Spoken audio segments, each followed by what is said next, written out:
And welcome back to 7 News at 5:30 for our special half-hour coverage on changes to the federal workforce. Tonight, 7 on your side is looking into the resources available to help laid-off workers as they look for new jobs, community support, and even legal advice. We'll have a live interview in about 15 minutes with a D.C. lawyer who focuses on cases involving federal workers. But first, let's look back at how we got here. Since President Trump's inauguration in January, he's been focused on cutting government spending and shrinking the federal workforce.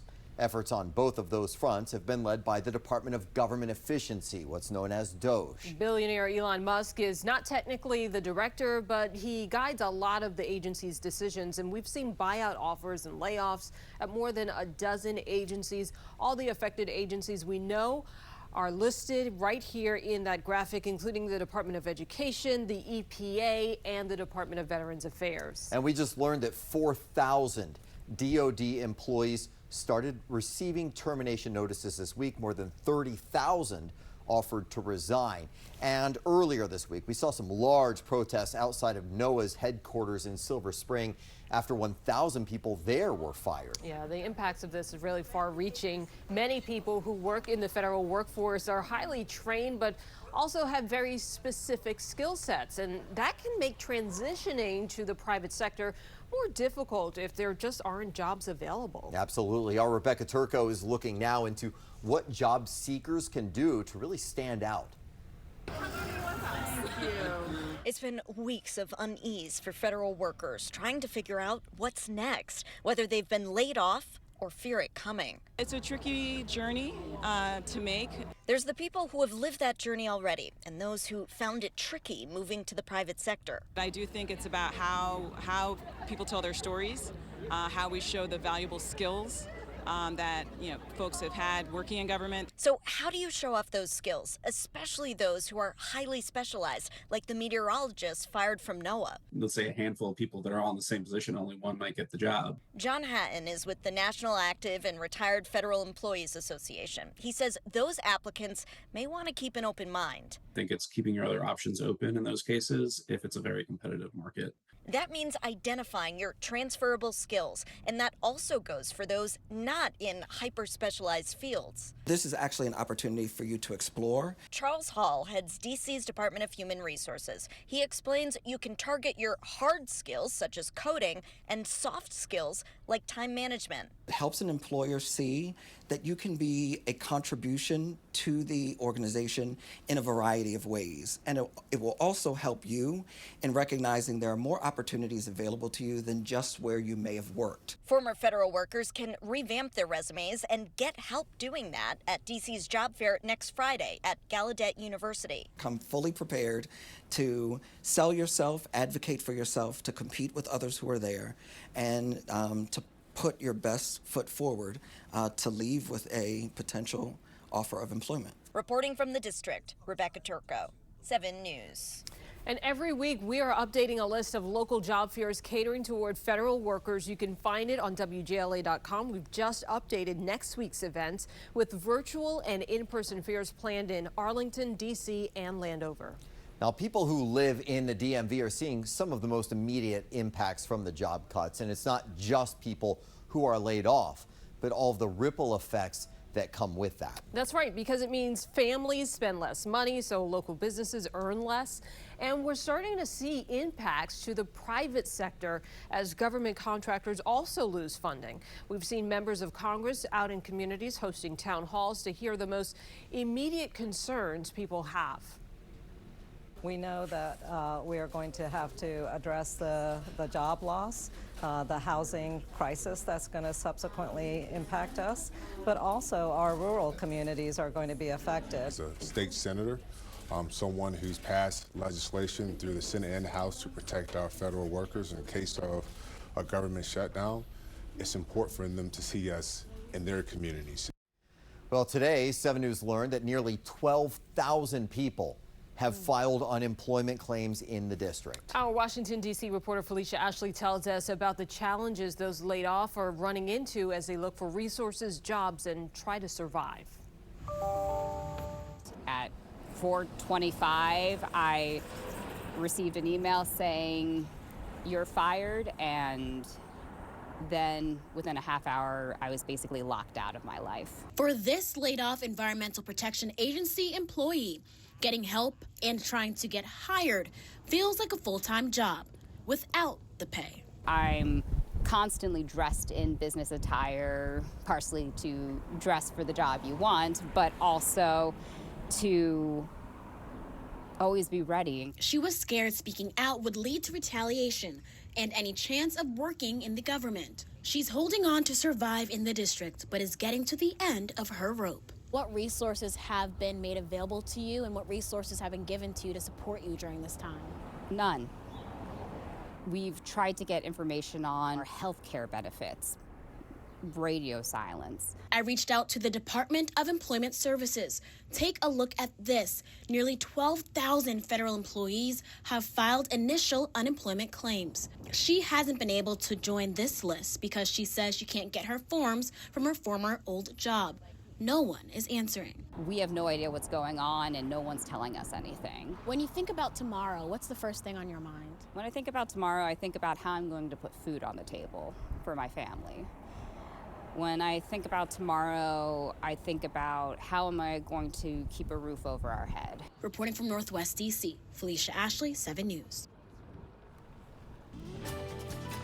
All right, here we are moving through our early evening, our live view, Germantown, Maryland. It looks like traffic on 270 north and southbound moving just fine, no problems at all. But when you look at First Alert Weather, satellite and radar, you think we have a little bit of rain out there, but not necessarily reaching the ground, at least not right now. We do have a chance for a few showers later on this evening and into the overnight, but most neighborhoods inside and around the Beltway and south of D.C.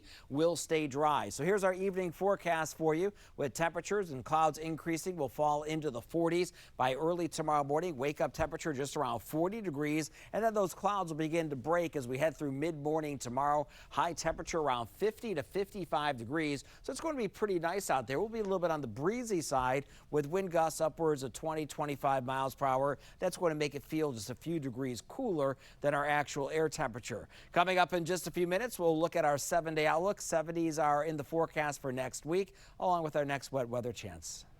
Steve, thank you. Still ahead, we're continuing our coverage of resources available for federal workers. Yeah, how you can get help if you're struggling mentally and emotionally.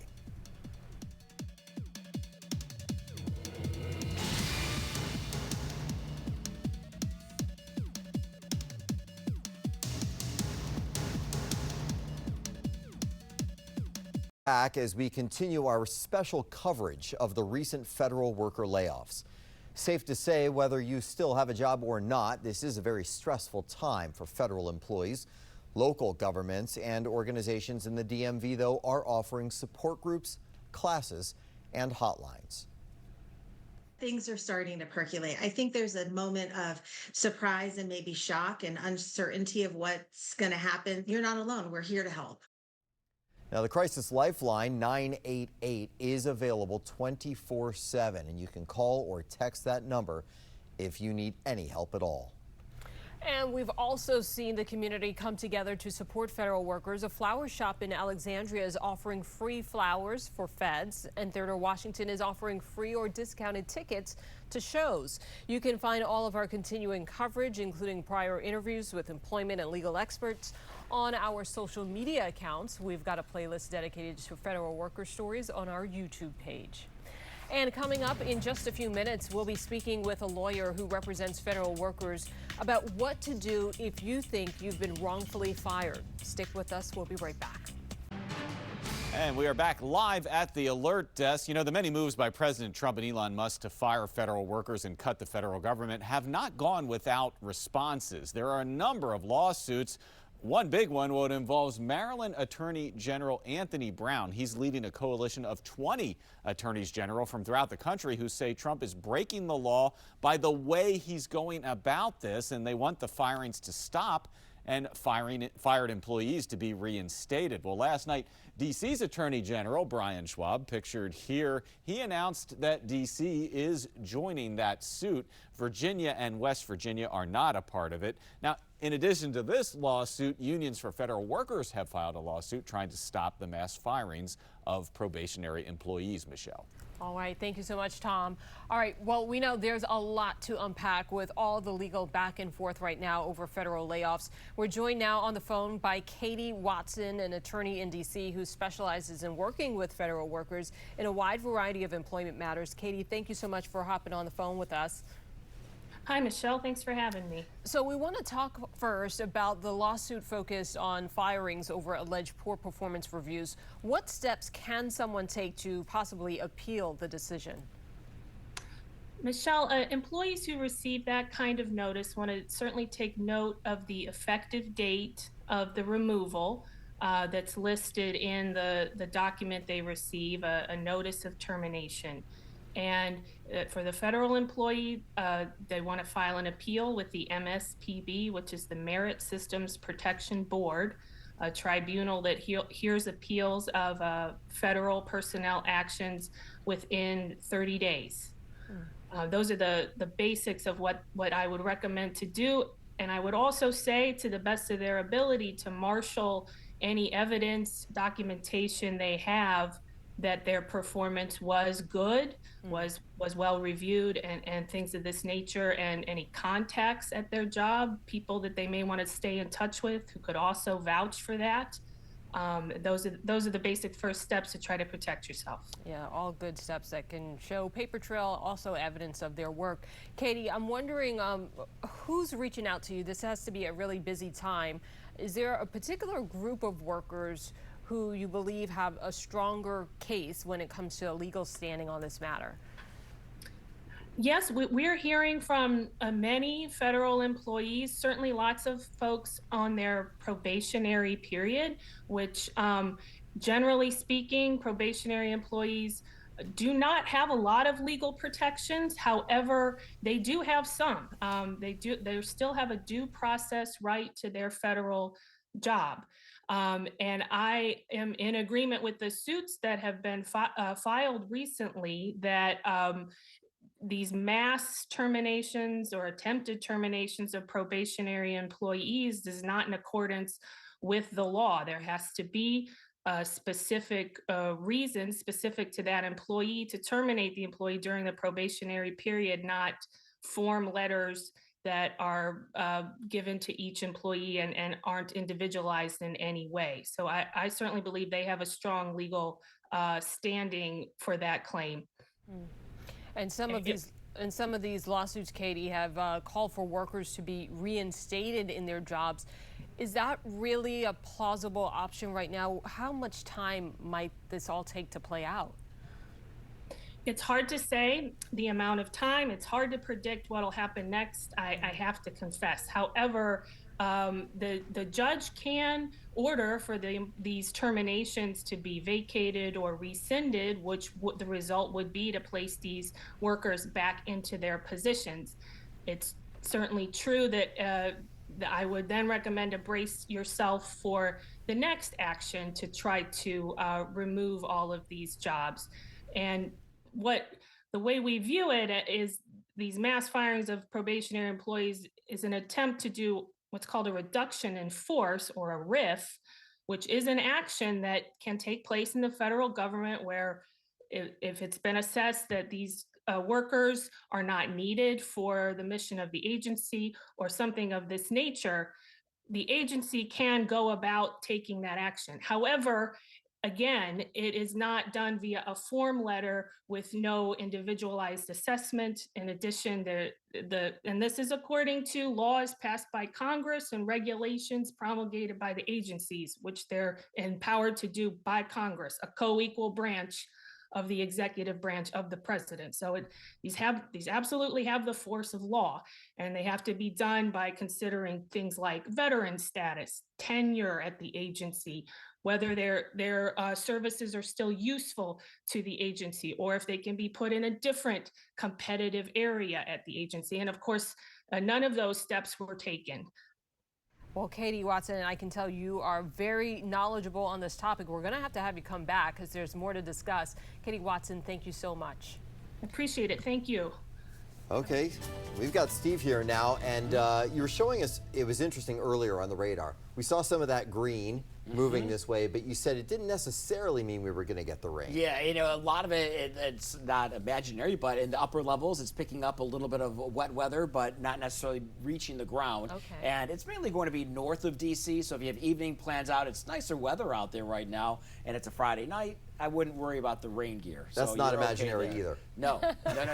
Let's talk weather for you. And here's our view from National Harbor. And clouds have really filled in quickly. And this is looking toward Wilson Bridge and Old Town Alexandria. Here's our radar once again. And it looks like, my goodness, we have a lot of rain that's on the way. A lot of this, like I said, not reaching the ground right now. Where you see a few drizzle drops here and there, absolutely very well may. But at this point, we're not looking at a whole lot across the area. And when I last showed you that picture from Germantown, nothing was even reaching the ground, at least not yet. Here's our future cast, and it gives us an idea where we'll see the showers moving through the evening and into the overnight. Once we get into early tomorrow morning, the wet weather chances, although very limited, will go to next to zero. 54 degrees right now, downtown D.C., and we have temperatures that are going to stay on the upper 40s, lower 50s, moving through the next few hours or so, but those wind gusts just around 10 to 15 miles per hour, and we are going to see those winds begin to ease later on tonight briefly before returning again tomorrow. Here's our view over from our Watergate camera looking toward the Whitehurst.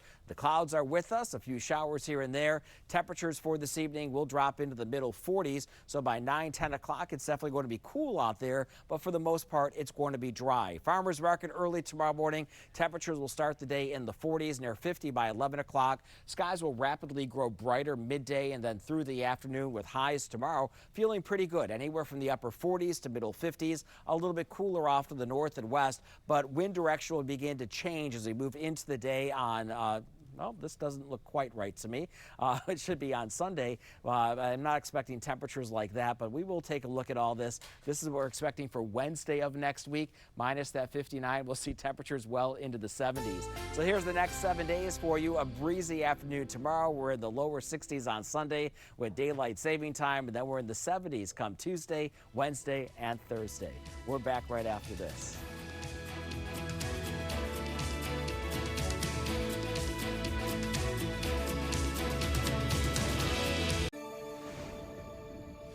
President Trump's first full month back in office saw 151,000 jobs added to the economy, slightly missing the mark of most economists' predictions. The leading sectors, healthcare and financial activities like insurance and real estate. With President Trump and Elon Musk's Doge efforts slashing federal jobs, it's no surprise federal government employment declined by 10,000 in February. But since February's report is based on a survey taken the week of the 12th, government workers will probably have a bigger decline next month, which the president is celebrating. We had too many people in government. You can't just do that.